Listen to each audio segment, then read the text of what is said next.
কৌশিকী অমাবস্যার পবিত্র তিথিতে অশুভ শক্তির বিনাশ ঘটে বলেই বিশ্বাস করা হয়। তন্ত্র সাধনার সঙ্গে যুক্ত ব্যক্তিদের কাছে এই দিনটির বিশেষ মাহাত্ম্য রয়েছে।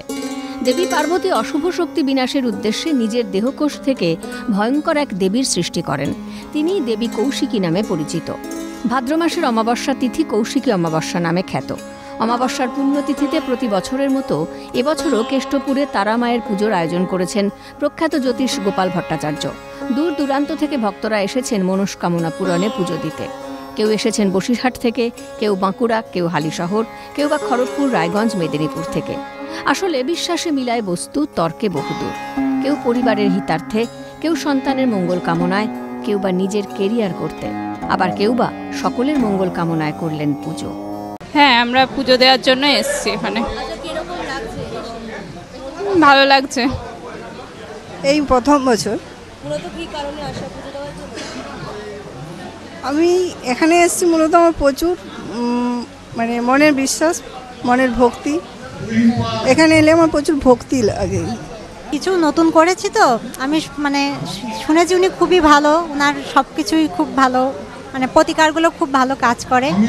আমি আশা করছি আমারও খুব ভালো কাজ করবে। আজকে আসা আমার স্ত্রীর জন্য অনেক অসুখ বিসুখে ভুগছে না, তার জন্য কিছু প্রতিকার দিয়েছেন উনি।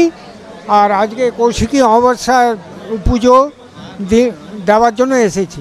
স্যারকে আমি দেখিয়েছিলাম ওখানে মালদায়, তো ওখানে উনি বলেছিলেন যে কিছু ব্যাপার আছে সেগুলো যোগ্য করতে হবে, সেই জন্য আসা।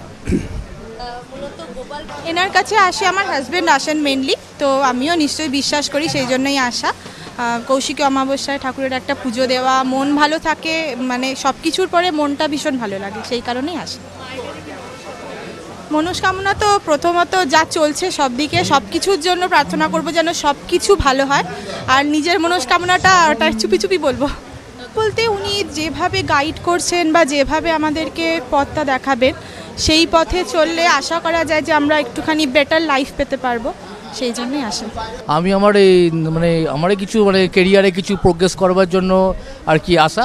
দাদার প্রথমে অনলাইনে আমি দেখি দাদার প্রোগ্রাম, প্রায় আমি অনেকদিন ধরেই দাদার প্রোগ্রাম প্রায় 2003 সাল থেকে দেখছি। তারপর 2012-13 সাল থেকে আমি দাদার কাছে আসছি। প্রোটেকশান দিয়েছেন দাদা, রেমিডি দিয়েছে, ভালো কাজও হয়েছে। আবার লাস্ট ইয়ারেই এসেছিলাম আবার, দাদা আবার আজকে দেখেছেন, কিছু প্রতিকারও দিয়েছেন। আর আজকে কৌশিকী অমাবস্যার জন্য ডেকে হচ্ছি, দাদা যা বলেন তা ফলে। এবার আমার ছেলেদের একটু সমস্যা হচ্ছিল, এর জন্য ওনার সাথে যোগাযোগ করে ওনাকে আমি মেদিনীপুরে দেখিয়েছিলাম। দেখানোর পরে আজকে 4-5 মাস হলো দেখছি অনেকটা রিলিফ পাচ্ছে ছেলেরা। তারপরে উনি বলেছিলেন এখানে পুজো দিতে আসার জন্য, এই জন্যই পুজো দিতে আসা। নিষ্ঠাভরে হোমযজ্ঞের মাধ্যমে পূজার্চনা। কৌশিকী অমাবস্যার মাহাত্ম্য ব্যাখ্যা করলেন প্রখ্যাত জ্যোতিষ গোপাল ভট্টাচার্য। কৌশিকী অমাবস্যাটা তন্ত্রের যতগুলো অমাবস্যা আছে তার মধ্যে সবথেকে বড় অমাবস্যা বা শ্রেষ্ঠ অমাবস্যাটাকে মনে করা হয়। আজকের অমাবস্যাটাকে বলা হয় তারা অমাবস্যা, নিশি তারাও বলে, আলোক অমাবস্যা বলে, কেউ বলে কৌশিক অমাবস্যা।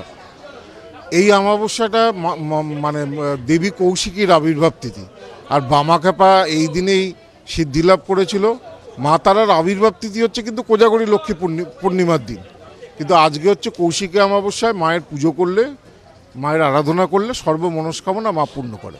প্রতি বছরে কয়েক হাজার মানুষ এখানে আসেন, তারা পুজো দেন এবং মাকে 56 রকমের ভোগ দিয়ে পুজো দেওয়া হয় এবং মাকে আমিষ ভোগ দেওয়া হয়, যেমন মাছ, বিভিন্ন রকম ভাজা সবজি, পায়েস, এই সমস্ত দিয়ে মাকে পুজো করা হয়। এবং আমাদের আরেকটা বিশেষত্ব হচ্ছে রাত্রিবেলা নিশি পুজো হয়, একদম রাত্রি 12টা, কিছু আগে থেকে নিশিকাল শুরু হয়। সেই নিশিকালে তন্ত্রমতে বিশেষ পুজো করা হয়, রহস্য পুজো করা হয়। তারামাকে নিবেদন করা হয়েছে ভোগ। মন্ত্রোচ্চারণের মাধ্যমে পুজো মণ্ডপ ছিল মুখরিত। ক্যামেরায় গোপাল তপাদারের সঙ্গে রেশমি দাসের রিপোর্ট, ক্যালকাটা নিউজ।